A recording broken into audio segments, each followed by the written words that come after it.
Have you ever heard a story so wild it sounds like it is straight out of a comic book?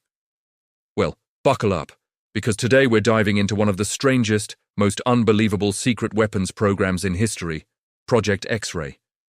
This wasn't about a super soldier or a death ray. No, this was about turning tiny, furry flying mammals into an unstoppable army. I'm talking about bat bombs. Yes, you heard that right. During the darkest days of World War II, the United States military seriously considered, and spent millions of dollars on, a plan to weaponize bats. The idea came from a Pennsylvania dental surgeon named Lytle Adams. He was visiting Carlsbad Caverns in New Mexico and was completely amazed by the sheer number of bats pouring out of the cave at dusk. He thought, if these millions of bats could carry something small, something destructive, they could become a new kind of bomber.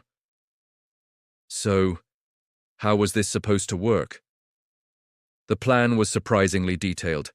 They would capture thousands, potentially millions, of Mexican free-tailed bats. Then, they would attach a tiny, custom-designed incendiary bomb to each one. Each bomb had a timer.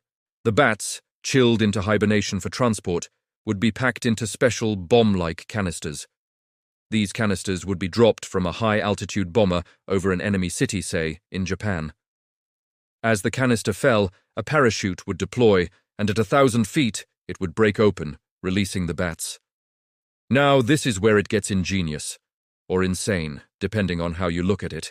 The bats, waking up as they fell, would do what bats do best: find a dark, safe place to hide from the daylight. In the 1940s, Japanese cities were largely built with wood and paper. The bats would naturally fly into the attics, eaves, and dark corners of thousands of buildings all across the city. Then, after a set amount of time, the tiny incendiary devices would ignite. The result? Not one big explosion, but thousands of small fires starting simultaneously, deep inside flammable structures, spread out over a massive area. The ensuing chaos would overwhelm firefighters and, in theory, burn the entire city to the ground. It was a terrifyingly clever concept for creating widespread panic and destruction. The military actually took this idea seriously. It was greenlit and given the code name Project X-Ray. They poured what would be over $30 million in today's money into research and development. They gathered a team of scientists, engineers, and even a few bat experts. Their first challenge was finding the right bat. They tested several species, but the Mexican free-tailed bat was the perfect candidate. It was abundant, strong enough to carry a small payload, and had a habit of roosting in buildings. The next step was designing the bomb. It had to be tiny, light, and reliable. They came up with a small cellulose nitrate case filled with thickened kerosene, a sort of miniature napalm bomb. A simple but effective chemical timer was developed to trigger it. The whole package was designed to be stitched onto a small flap of skin on the bat's chest. Now you might be thinking, this sounds like a disaster waiting to happen. And you would be absolutely right. The testing phase of Project X-Ray was a series of almost comical mishaps.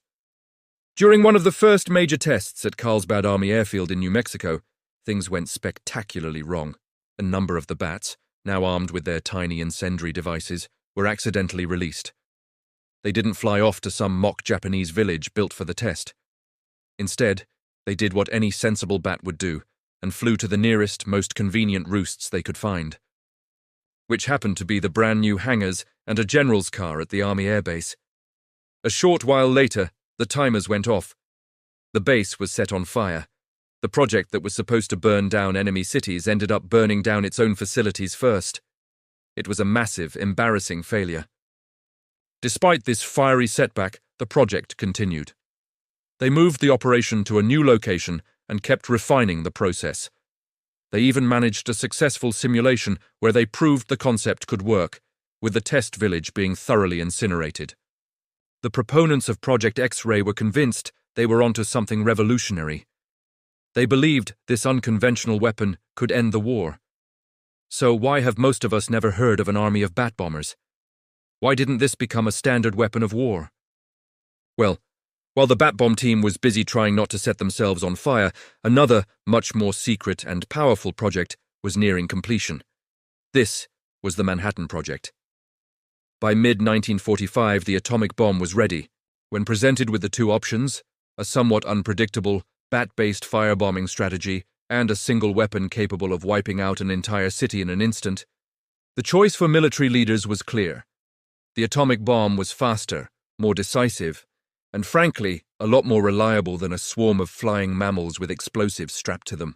Project X-ray was officially cancelled. The bat bomb was relegated to a weird footnote in military history. It's a fascinating look at the creativity and sometimes sheer desperation of wartime innovation.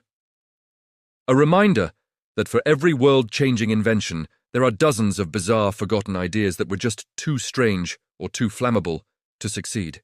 What do you think? Was this a brilliant, outside-the-box strategy, or just one of the craziest ideas ever funded? Let me know your thoughts down in the comments.